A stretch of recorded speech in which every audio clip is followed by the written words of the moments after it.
Olá, alunos. Nós vamos encerrar as nossas videoaulas dessa disciplina de farmacologia e explicando para vocês hoje a nossa última aula de antimicrobianos. Nós precisamos diferenciar os antimicrobianos em duas características distintas e importantes. Nós vamos ter antimicrobianos classificados como bactericidas, que vão induzir a lise das bactérias. Essa lise significa a morte. O bactericida ele vai levar a bactéria à morte. E o bacteriostático ele vai impedir o crescimento das bactérias. Com o impedimento do crescimento das bactérias, o nosso organismo vai conseguir se livrar da infecção que está ocorrendo. Então, os medicamentos antimicrobianos eles são destinados exclusivamente para matar bactérias. O caso dos bactericidas, eles vão levar diretamente à indução da morte das bactérias e o bacteriostático vai impedir o crescimento, favorecendo a eliminação dessa infecção pelo organismo saudável. Nós temos algumas classes de antimicrobianos. Nós vamos começar com os mais comuns, que são os antimicrobianos beta-lactâmicos. Dos beta-lactâmicos, nós vamos ainda diferenciar duas subclasses, as penicilinas e as cefalosporinas. Essas duas subclasses dos beta-lactâmicos possuem uma característica muito importante, que é a similaridade do anel beta-lactâmico das penicilinas com o anel tiazolidínico das cefalosporinas. Então vocês podem perceber na estrutura química das penicilinas e das cefalosporinas a similaridade dos anéis que formam essa estrutura química. São moléculas com características parecidas, características químicas parecidas. As penicilinas possuem o anel beta-lactâmico e as cefalosporinas o anel tiazolidínico. Lembrando que penicilinas e cefalosporinas pertencem à classe dos antimicrobianos beta-lactâmicos. Ela é classificada tanto a penicilina quanto a cefalosporina como beta-lactâmico por conta dessa similaridade dos anéis beta-lactâmico da penicilina com o anel tiazolidínico da cefalosporina. O mecanismo de ação tanto das penicilinas quanto das cefalosporinas vai ser classificado junto, porque é o mecanismo de ação dos beta-lactâmicos. O mecanismo de ação consiste na inibição da síntese da parede celular da bactéria. Observem essa estrutura, onde nós podemos ver a membrana externa, a membrana celular. Entre a membrana externa e a membrana celular, nós temos peptídeo-glicanos. A membrana externa com o peptídeo-glicano forma a parede celular da bactéria e na membrana celular nós temos ainda os PBPs, que são proteínas próprias das bactérias penicilínicas. O peptídeo-glicano ele é muito importante porque eles são aminoácidos mais açúcares que se ligam a partir dessas proteínas que a gente vai chamar de PBPs da membrana celular, na porção D-alanil-D-alanina e se entrelaçam dando resistência à parede celular. Essa formação da parede celular do antimicrobiano, da bactéria, é importante para a ação do antimicrobiano. Entender que o peptídeo-glicano é como uma linha, uma fibra que amarra a membrana externa à membrana celular para dar rigidez a essa parede celular, para dar resistência à bactéria, é importante. Importante entender que o peptídeo-glicano são aminoácidos mais açúcares que se ligam a partir de PBPs, que são as proteínas da membrana celular das bactérias, nessa porção dealanil-dealanina terminal e vão se entrelaçar para dar resistência à parede celular, como se estivesse amarrando a membrana externa e a membrana celular da parede celular da bactéria. Tá bom? As penicilinas, que são os medicamentos, elas são análogas, ou seja, elas são parecidas, elas têm estrutura semelhante a esse substrato dealanil-dealanina. E o antimicrobiano penicilina vai se ligar às PBPs, a proteína da bactéria, e vai inibir essa ligação do peptídeo glicano com a proteína da bactéria. As proteínas PBPs são responsáveis pela formação da ligação da dealanil-dealanina com os aminoácidos de outros peptidoglicanos. Quando uma penicilina ela entra na membrana celular da bactéria, ela se liga aos peptidoglicanos no lugar da porção dealanil-dealanina e vai impedir a transpeptidação. Assim, o peptidoglicano vai ser enfraquecido, a parede celular perde sua rigidez, a célula se torna susceptível à lise e esse fármaco ele é classificado como um bactericida. Os medicamentos beta-lactâmicos, por enfraquecer a parede celular e fazer com que a parede celular da bactéria tenha a sua rigidez perdida, já vai causar nessa bactéria uma possibilidade de ser levada à lise, de matar a bactéria. Então, por isso a gente vai classificar todos os beta-lactâmicos como bactericidas. Eles já induzem a bactéria à morte. Quais que são esses medicamentos? Do grupo das penicilinas, nós temos as próprias penicilinas, a ampicilina e a amoxicilina como os principais exemplos de fármacos e os mais utilizados, além dos outros que a gente cita aqui também. Aqui a gente vê uma estrutura química molecular básica que todas as penicilinas desse grupo, penicilina, ampicilina e amoxicilina, vão ter em comum.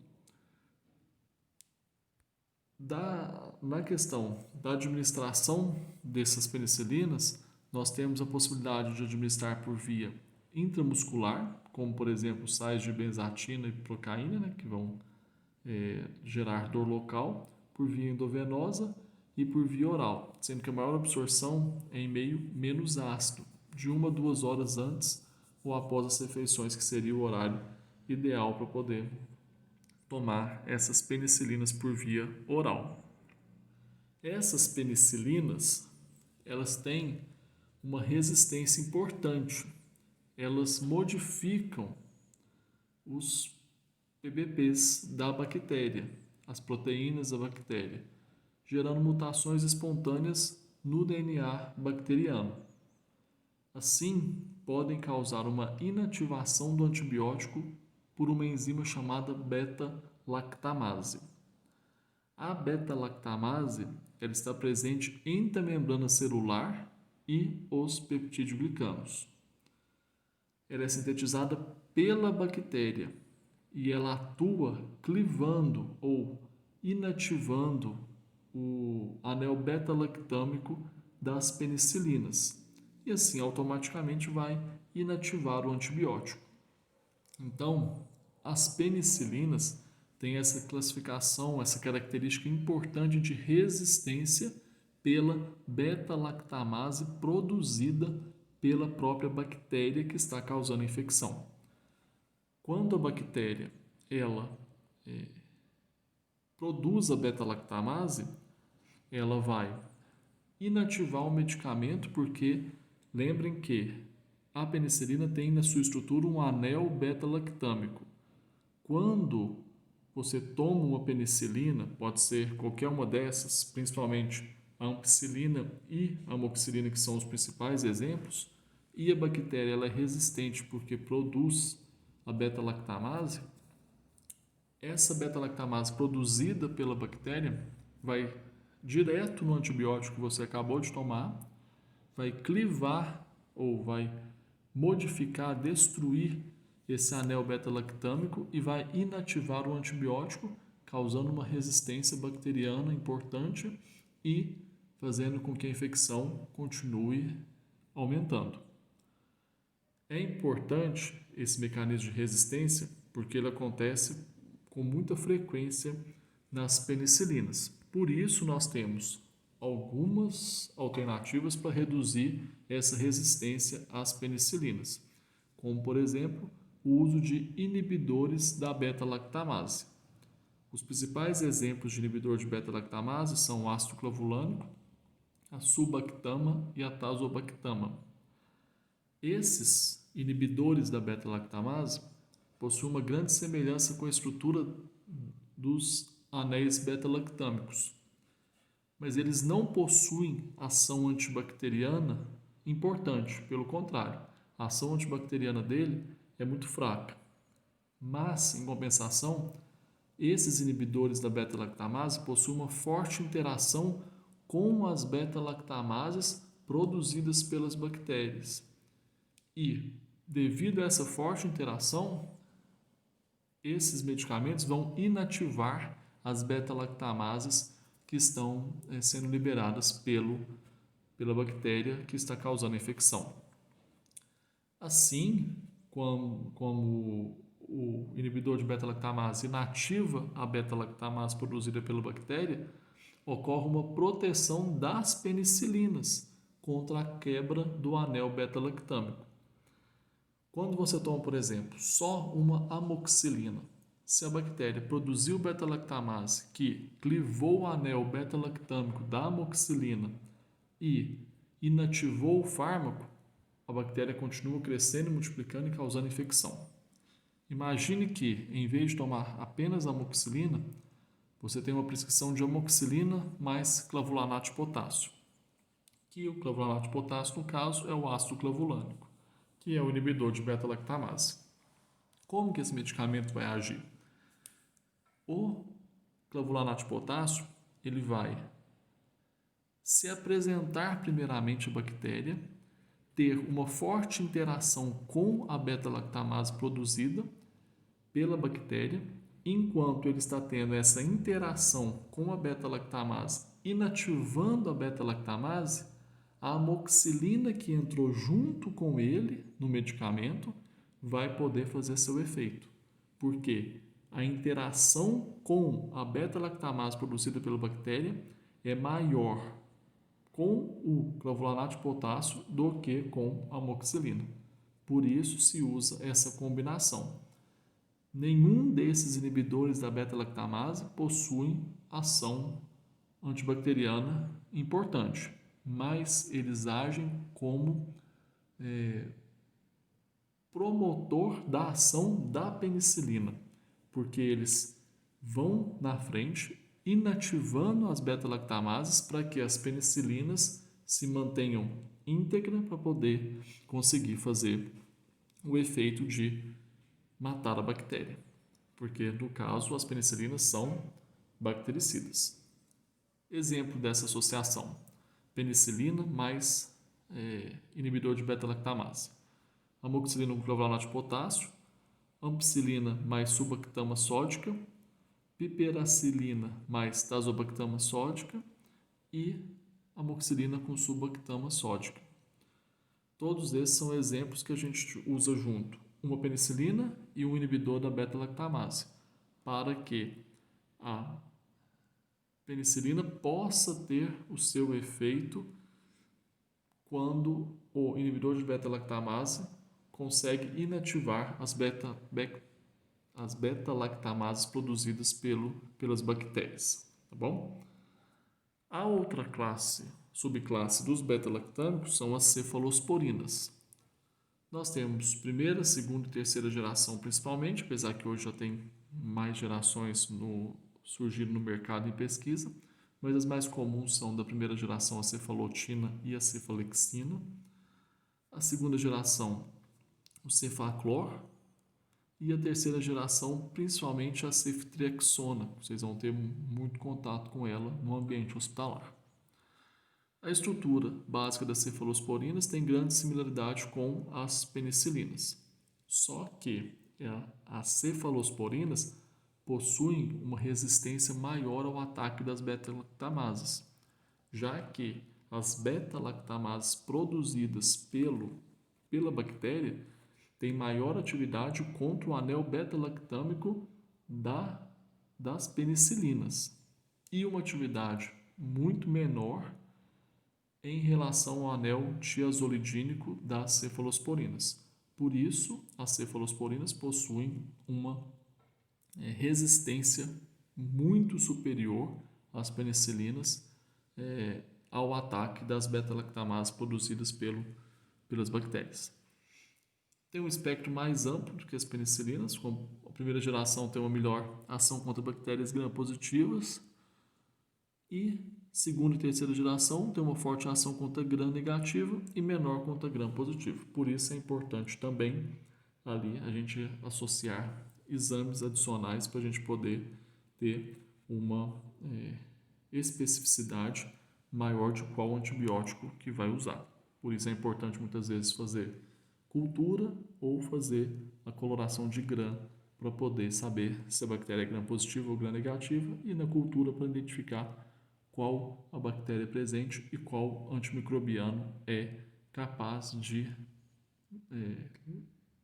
impedir o crescimento ou de levar a bactéria à morte. Ou seja, a cultura determina qual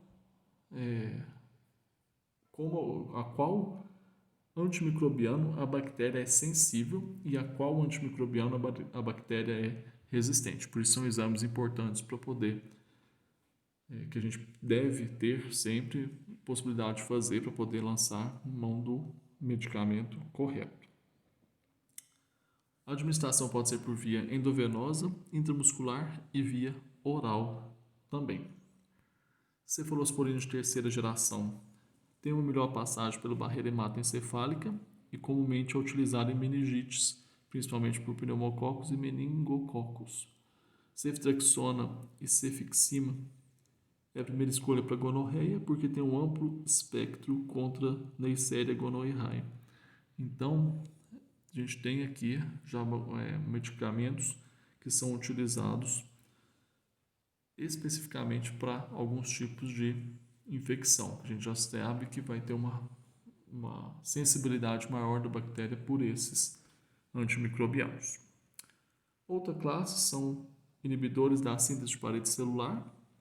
E nós temos nessa classe o exemplo da vancomicina, que é aplicado por via endovenosa. A origem da vancomicina é de uma bactéria chamada Streptococcus orientalis. E nós também temos a bastracina, que pode ser utilizada como solução para nebulização ou de uso tópico. Lembrando sempre que a bastracina tem um acentuado efeito nefrotóxico e por isso ela não pode ser utilizada e não está disponível para uso oral ou endovenoso. A origem da bastracina é uma bactéria também chamada de Bacillus subtilis. Essa primeira parte aqui a gente fecha os que seriam classificados como beta-lactâmicos, que nós vamos ter aqui a principal função deles em inibir a síntese da parede celular. Inibindo a síntese da parede celular, nós vamos levar a bactéria à morte. Então, todos esses três medicamentos, essas três classes, onde a gente coloca as penicilinas, as cefalosporinas e, nessa terceira parte, a vancomicina e a bastracina, todos eles vão estar se ligando na parede celular, impedindo o peptídeo glicano de se entrelaçar com a membrana externa e a membrana celular, impedindo esse entrelaçamento aqui da membrana celular e da membrana externa pelo peptídeo glicano. A parede celular vai estar enfraquecida. A parede celular não vai conseguir ser sintetizada de forma correta. Por isso, a bactéria vai ser levada à morte. Todos os medicamentos da classe de beta-lactâmicos são classificados como bactericidas. Lembrem, exemplos de medicamentos: penicilina, principalmente as próprias penicilinas. Um exemplo clássico de intramuscular é a benzetacil. Ampicilina, amoxicilina, que é a maior número de prescrição. Lembrar dos inibidores de beta-lactamase que vão estar junto com as penicilinas, principalmente o clovulanato de potássio, que é um dos também mais prescritos na clínica hoje.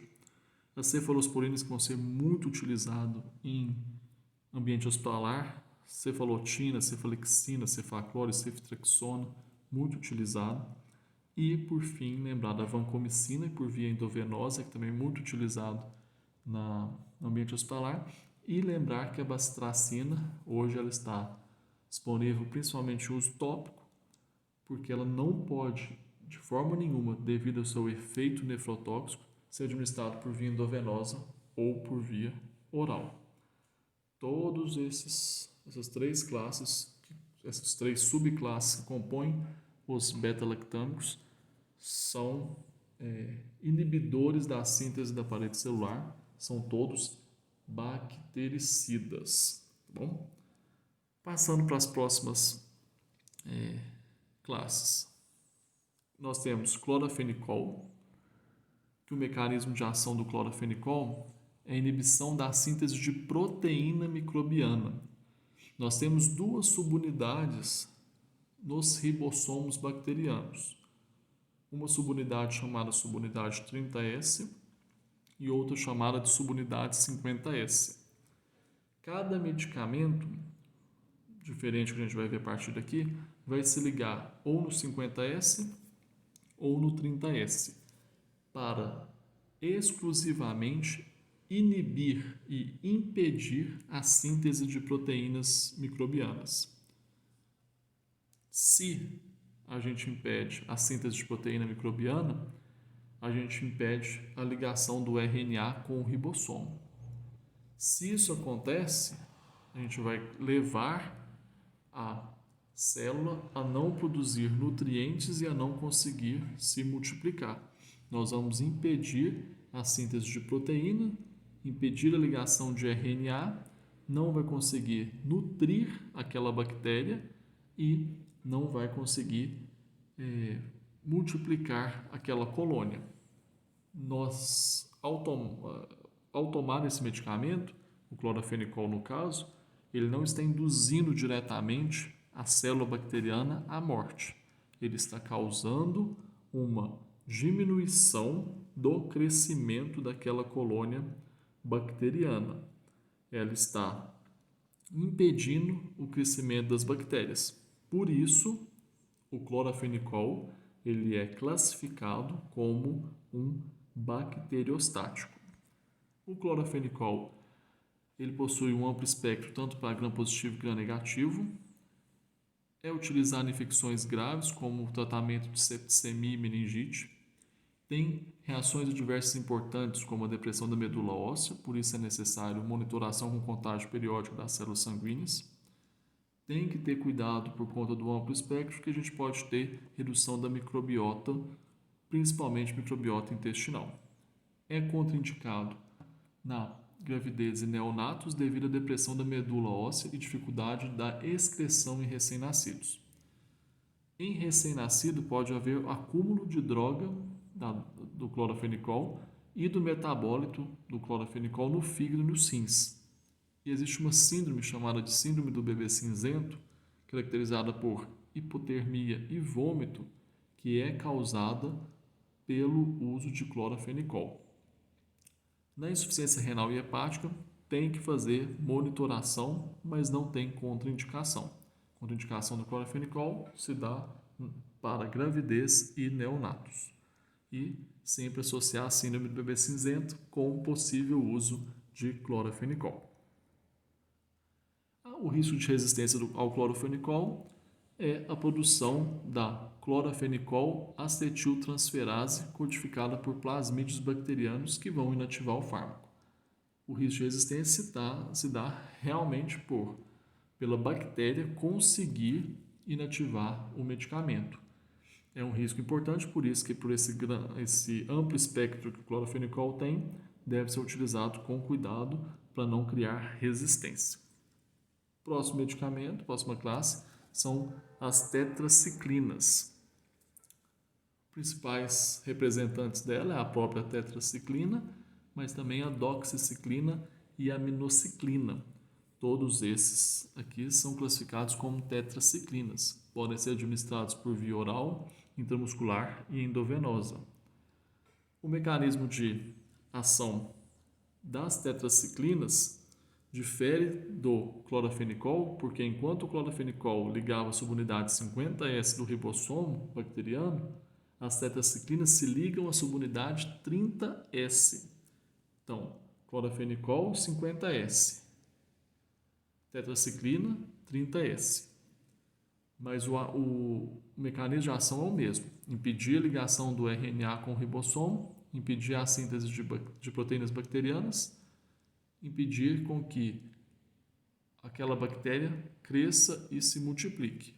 Por isso também as tetraciclinas são classificadas como bacteriostáticos. Tem um amplo espectro para gram negativo e gram positivo, principalmente amebas, infecções diversas como pneumonias, infecções urinárias e tratamento combinado contra H. pylori, que é uma bactéria que se aloja no estômago. Então a gente pode usar tetraciclinas no tratamento combinado contra essa bactéria. Reações adversas importantes. As tetraciclinas se ligam facilmente ao cálcio depositado nos ossos e dentes e podem causar deformidades e inibição do crescimento. Temos relatos de necrose hepática em pacientes com insuficiência hepática e acúmulo de tetraciclina nos túbulos renais em pacientes com insuficiência renal. É contraindicado também na gravidez e neonatos, porque a gente pode ter aí uma quelação do cálcio, inibindo o crescimento ósseo, causando deformidade, principalmente em neonatos. Tá bom? O risco de resistência para tetraciclinas é mais raro, mas o principal dela é uma resistência chamada de bomba de efluxo do fármaco para meio extrabacteriano. A bactéria forma canais, que pode levar ao efluxo de outros antibióticos, podendo se tornar mecanismo de resistência a múltiplos fármacos. É como que se, ao entrar na célula bacteriana, a bactéria já tivesse formado canais de resistência chamados de bombas de efluxo. O fármaco entra dentro da bactéria, mas a bactéria consegue lançar para fora dela, para o meio extrabacteriano, esse medicamento que acabou de entrar na bactéria. É um mecanismo de resistência raro, mas também é importante. A próxima classe são os macrolídeos. Os principais componentes dessa classe é a eritromicina, a claritromicina e a famosíssima azitromicina. Elas têm uma estrutura comum, um anel chamado de lactona macrocíclica, que é um anel macrolídeo ligado a açúcares. Por isso o nome de macrolídeos, por conta do anel de lactona macrocíclica. Pode ser administrado por via oral e por via endovenosa. O mecanismo de ação dos macrolídeos se dá pela ligação do antibiótico com a subunidade 50S do ribossomo, causando o mesmo efeito dos outros medicamentos, como clorofenicol e tetraciclina. Inibir a ligação do RNA com o ribossomo, impedir a síntese de proteínas bacterianas, impedir o crescimento das bactérias, tendo como efeito principal como característica principal ser um medicamento, ser uma classe de bacteriostáticos. Tem amplo espectro, gram-positivo, especialmente pneumococos, streptococcus, stafilococos, carinibactérias, e tem uma ação mais reduzida para gram-negativo. Tem uma ação boa em sepsis, difteria, pneumonia e infecção respiratória genitais causadas, por exemplo, por clamídias, e a azitromicina é altamente ativa para clamídia. E tem que tomar cuidado, apesar da gente usar azitromicina para infecções rotineiras, mas a azitromicina ela é muito ativa para clamídia. Então tem que tomar cuidado para não utilizar a azitromicina em infecções leves e ter depois uma resistência à azitromicina e, se for necessário utilizar, ela não surtir efeito. É contraindicado o uso desses macrolídeos durante a gravidez, porque vai atravessar a placenta e vai atingir o feto. Observação importante: eritromicina é inativada pelo ácido gástrico. A administração dela vem com revestimento entérico. Os outros macrolídeos são mais resistentes ao ácido e causam menos distúrbios gastrointestinais.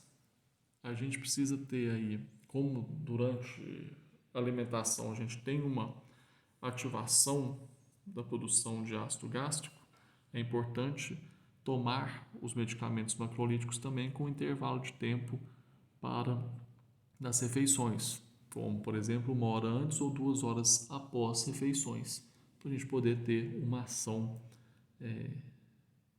mais completa do medicamento, para a gente não perder o medicamento sendo inativado pelo ácido gástrico. 5% dos macrolídeos são excretados na urina e 95% na bile. O risco de resistência deles também é bombas de efluxo do fármaco para o meio extrabacteriano. Também é um risco de resistência raro, mas é importante. Próxima classe, clindamicina. Hoje a gente tem como exemplo a lincomicina, mas ela é tóxica e está em desuso. Nós utilizávamos clindamicina por via oral, endovenosa e por via tópica. O mecanismo de ação dela também se dá igual aos macrolídeos e aos demais, com a ligação na subunidade 50S do ribossomo, impedindo a ligação do RNA com o ribossomo, impedindo a síntese de proteínas bacterianas, tornando a classe como um bacteriostático.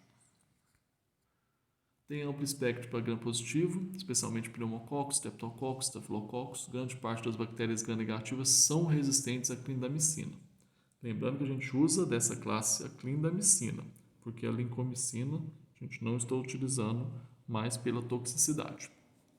Reações adversas importantes: distúrbios do trato gastrointestinal, crescimento favorecido de Clostridium difficile da microbiota, podendo evoluir para colite e enterocolite. É contraindicado quando o paciente tem história pregressa de colite, porque já que ele favorece o crescimento de Clostridium difficile da microbiota, se o paciente já tem uma história de colite, ele pode evoluir para uma colite ou enterocolite de forma mais fácil, de forma mais grave também. Lembrando que a colite ocorre quando há inflamação do intestino grosso, do cólon, e a enterocolite é um tipo de colite que pode ser provocada tanto por infecção bacteriana ou viral, quanto por medicamentos e intoxicação alimentar. Tá bom? O risco de resistência também deles é mais raro, mas se dá principalmente pela modificação do sítio de ligação por adaptação da bactéria e vai inativar de forma enzimática o fármaco. As bactérias gram-negativas são resistentes devido à pouca permeabilidade na membrana externa. Então, a clindamicina vai ser utilizada em bactérias gram-positivas. A próxima classe são os aminoglicosídeos. Esses medicamentos são principalmente a neomicina de uso tópico, a gentamicina e a tobramicina, são os mais comuns que a gente tem hoje. são medicamentos altamente hidrossolúveis, têm dificuldade de penetrar na porção de peptidoglicano e têm uma maior estabilidade e atividade em pH básico. O mecanismo de ação dela se dá por uma alta afinidade por canais de porina da membrana externa da parede celular. Aí ela passa por difusão. O transporte dos aminoglicosídeos pelo citoplasma depende de oxigênio. Então a gente vai alcançar isso em bactérias aeróbicas. Quando, já que essa dificuldade dela penetrar na porção de peptidoglicano, a gente precisa dessa difusão e precisa desse carreamento dependente de oxigênio. Quando ela consegue entrar na célula bacteriana, a gente vai ter uma ligação dos aminoglicosídeos na subunidade 30S do ribossomo bacteriano. Vai impedir a síntese de proteínas bacterianas e, nesse caso, os aminoglicosídeos eles vão ser classificados em bacteriostático e também em bactericida. Porque o mecanismo de ação dele vai atrapalhar a ligação do ribossomo no códon iniciador. Isso a gente vai ter quando o medicamento se liga à porção 30S do ribossomo. Vai gerar adesão de anticódons diferentes. Quando o medicamento já se liga impedindo a síntese de proteínas bacterianas, nós já temos o efeito dele de bacteriostático, porque vai impedir o crescimento. Só que no caso do aminoglicosídeo, ao atrapalhar essa ligação do ribossomo no códon iniciador, ele vai gerar uma adesão de anticódons diferentes. Quando esses anticódons diferentes se ligar no ribossomo, a bactéria vai passar a produzir proteínas não funcionais e principalmente proteínas tóxicas para a própria bactéria. Por isso, nós vamos ter uma ação dose dependente e quando, dependendo da dose do medicamento, essa produção de proteínas tóxicas e não funcionais vai gerar a classificação dos aminoglicosídeos como de bactericida. Por quê? Se ele leva a célula bacteriana a produzir toxina para ela mesma, ela já está levando essa bactéria a ser susceptível à lise. Então, o medicamento já vai causar, além de impedir o crescimento, dependendo da dose, ele pode levar a célula à morte. Por isso, ele é classificado tanto como bacteriostático e como bactericida, dependente da dose. E vai ter também aí o bloqueio da translocação, né, que é a passagem do ribossomo pelo RNA mensageiro, mas isso vai acontecer com todos os outros na característica de bacteriostático.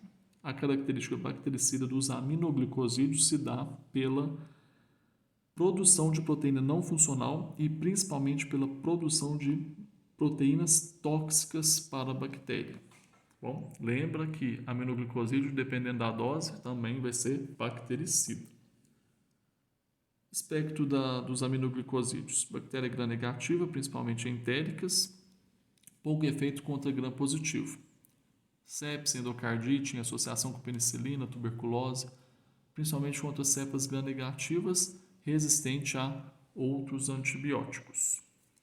Tem uma baixa absorção por via oral, então a gente utiliza muito por via intramuscular, endovenosa e tópico.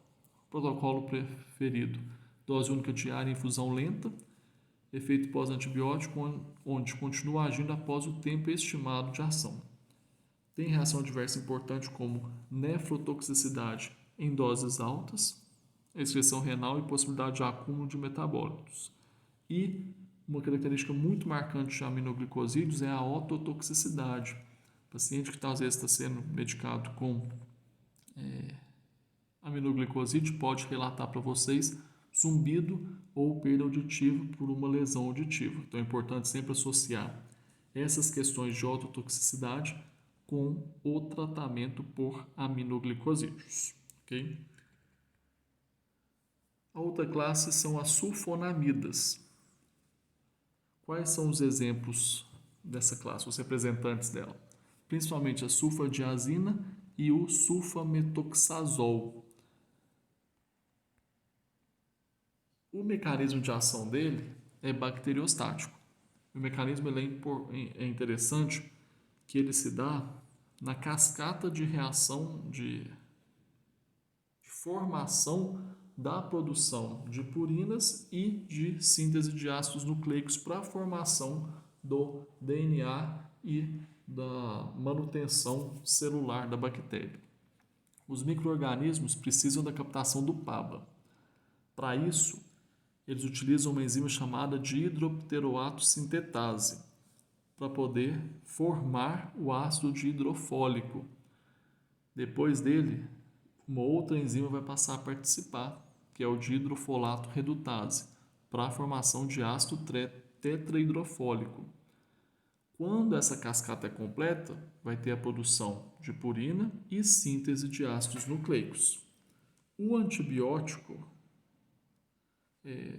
da classe das sulfonamidas, ele vai competir com a enzima de hidropteroato sintetase, impedindo assim que a bactéria produza purinas e produza os ácidos nucleicos importantes para a formação do seu DNA, do seu RNA e, assim, do seu metabolismo para a manutenção da célula. Por isso, ele não leva diretamente a bactéria à morte. Ele vai ter o efeito bacteriostático, vai impedir que essa bactéria cresça e se reproduza por impedir a formação dos componentes celulares básicos dela. Diferente das outras classes que se ligavam em subunidade do ribossomo, os medicamentos da classe das sulfonamidas, elas competem diretamente com a enzima de hidropteroato sintetase, que é uma das responsáveis pela formação de purina e síntese de ácidos nucleicos da bactéria. Ok? O espectro da classe das sulfonamidas é para a bactéria gram-negativa. Bactérias gram-positivas têm um efeito reduzido e podem ser utilizadas também em protozoários. Raramente são utilizadas de forma isolada, às vezes para toxoplasmose, infecção bacteriana das vias urinárias, conjuntivite bacteriana, queimadura da pele. O nosso principal exemplo é a sulfadiazina de prata, para impedir ali infecções de pele. Pode ser administrada por via oral, endovenosa e tópica. Amplas distribuição tecidual, incluindo barreira hematoencefálica e placenta. Reações diversas importantes, classificadas como raro, 1% dos tratamentos, a síndrome de Stevens-Johnson, que é grave, potencialmente fatal, né? que é caracterizada por erupções cutâneas e de mucosa. Cristalúria, que é a precipitação em pH ácido, que seria como se saíssem cristais das sulfonamidas na urina, e para isso tem uma solução importante de vocês conhecerem no ambiente hospitalar, que é a administração concomitante de bicarbonato de sódio para alcalinizar a urina. O paciente está usando sulfonamida e começa a sair cristais na urina, administra bicarbonato de sódio para alcalinizar a urina e para de formar essa cristalúria. Também pode acontecer reações hemolíticas também.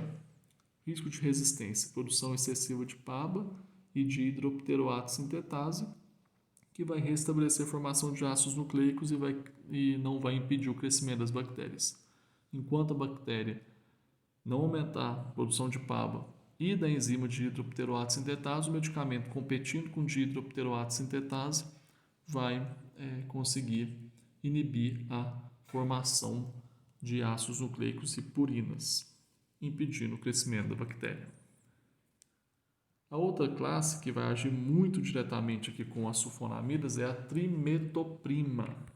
A trimetoprima, ela vai competir na mesma cascata de reação das sulfonamidas na produção de purinas e síntese de ácidos nucleicos.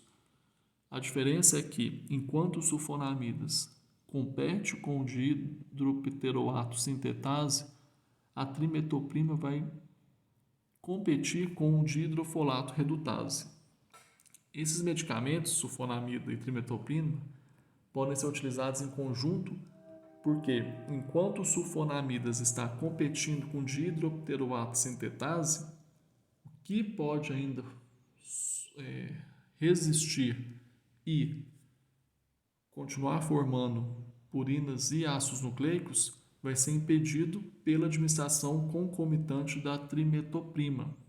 Nós vamos ter ali nas sulfonamidas competição com dihidropteroato sintetase e a trimetoprima vai agir competindo com dihidrofolato redutase, fechando por completo as duas enzimas responsáveis pela produção de purinas e síntese de ácidos nucleicos.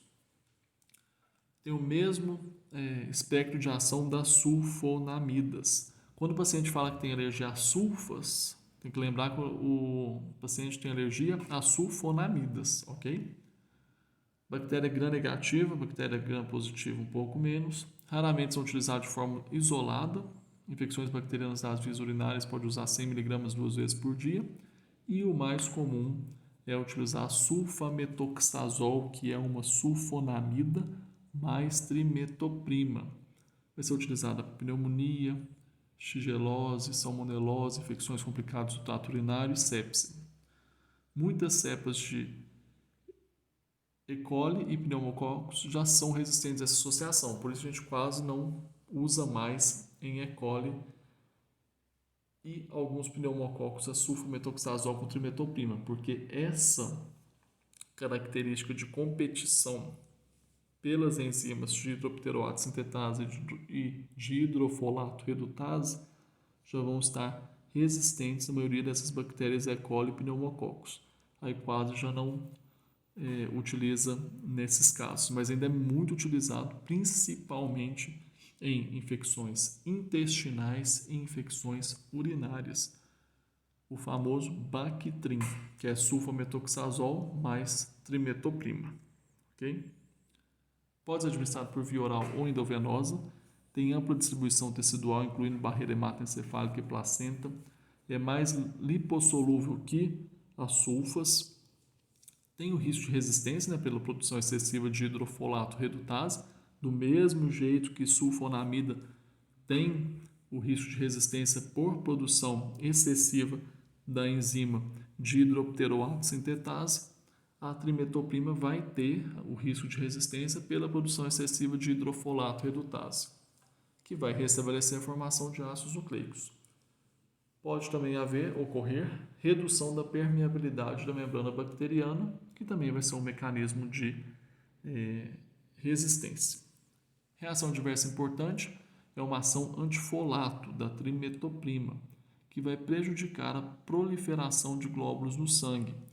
Pode causar anemia e pancitopenia. Solução vai ser a administração de ácido folínico, que é o composto ativo do ácido fólico, para recompor aí essa ação antifolato da trimetoprima. Ok? Agora, as quinolonas. Quais são os fármacos da classe das quinolonas? Norfloxacino, ciprofloxacino, levofloxacino e os outros já vão aparecendo aí no mercado, porque quinolona é um medicamento muito promissor e nós temos aí o norfloxacino, ciprofloxacino, levofloxacino como os campeões, junto com moxifloxacino, que já entrou no mercado, o enoxacino também já vem com algumas características importantes, porque quinolonas são medicamentos mais novos e que têm uma ação assim importante, claro que tem que tomar cuidado com resistência e reações adversas, mas que tem uma ação muito interessante hoje no conceito de antimicrobianos novos, já que com o passar do tempo e com o número de resistência bacteriana, faz necessário ter maiores estudos, novos medicamentos para poder suprir essas resistências. Mecanismo de ação das quinolonas se dá pela inibição da topoisomerase 2 bacteriana, o DNA girase. O que ele faz? Ele impede o enrolamento do DNA dupla fita, não formando o DNA condensado, igual vocês vão ver aqui no desenho. Para poder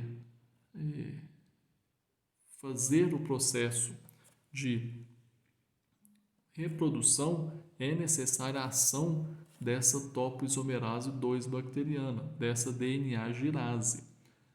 Quando impede o enrolamento do DNA, que está em dupla fita, no DNA condensado, enzimas de reparo são ativadas e iniciam um processo de reparo descoordenado, levando a danos irreversíveis ao DNA bacteriano e levando à morte da bactéria.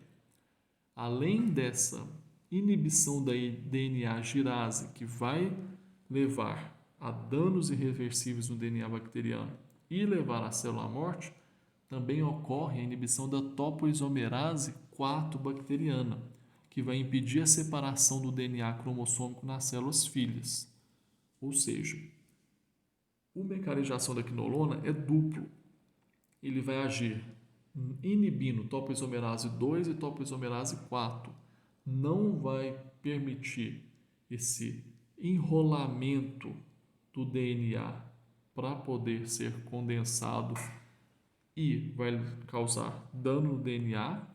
E depois, se por acaso teve algum DNA que foi condensado e que gerou uma célula filha, a topoisomerase 4 ela é inibida, impede que o DNA cromossômico se separe nas células filhas. Então não vai ter a separação do DNA para as células filhas.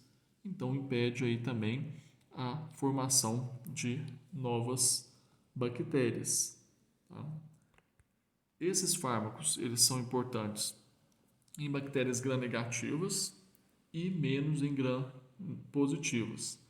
São utilizados em infecções bacterianas das vias urinárias, especialmente por gram-negativa, infecções do trato gastrointestinais e infecções de articulações. Além dessas infecções de trato gastrointestinal, urinária, articulações, hoje tem sido utilizado para vários tipos de pneumonias e para doenças respiratórias em geral também. Tem uma característica importante, já que é um fármaco novo e ainda está sendo desenvolvido alguns estudos, mas ele é o campeão de prescrição para infecções bacterianas das vias urinárias.